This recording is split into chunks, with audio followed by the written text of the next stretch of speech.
कोई भी भोग नहीं लगाता प्याज लहसुन का। अगर लगाता है तो ये अपराध है। आज तक कहीं कोई प्रमाण नहीं है कि कहीं सात्विक पुरुषों ने इसको पाया हो या ठाकुर जी को भोग लगाया गया हो। इसलिए इस तमोम गुण प्रदान करने वाले प्याज लहसुन का भी त्याग कर दे। और कह रहे हैं करे चटोरेपन का त्याग।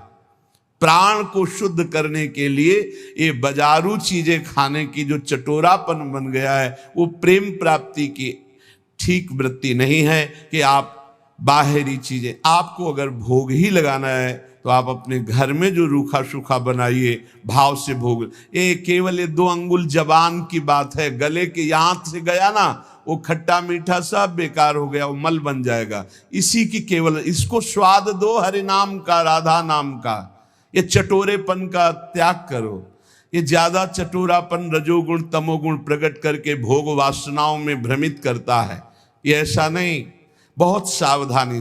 सात्विक केवल पेट भरना है उतना जितने से हमारे प्राणों का पोषण हो जाए तो हमारे प्राण पवित्र हो जाते हैं। पानी और अन्न ये सब प्राणों का पोषण करने वाले हैं।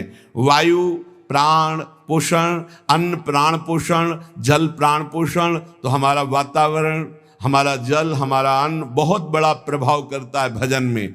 तो कह रहे हिंसा में तो कोई सतमार्ग में चलने वाला ऐसा आहार पाएगा ही नहीं जैसे मांस है, मछली है, अंडा है, ये कदापि नहीं।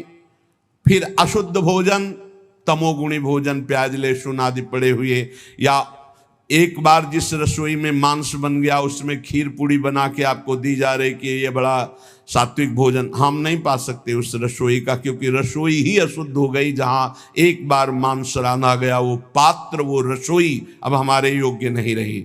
अशुद्ध भोजन का और करे चटोरेपन का त्याग। ये देखो शीशा के अंदर सामग्री बहुत अच्छी सुंदर दिखाई दे रही, लेकिन जब बनाई गई है तो बनाने की प्रक्रिया और बनाने वाले का भाव, बनाने वाले की शुद्धता, कहीं कोई शुद्धता नहीं। जानवरपन स्वभाव में बैठा हुआ है।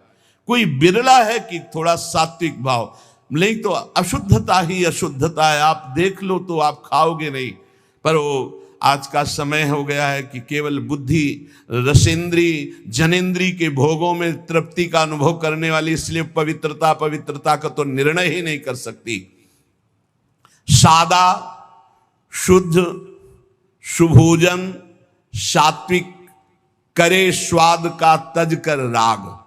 सादा भोजन हो, सात्विक हो, और वो प्रभु को अर्पित किया हुआ प्रसाद हो, और अल्पाहार हो, अधिक भोजन नहीं।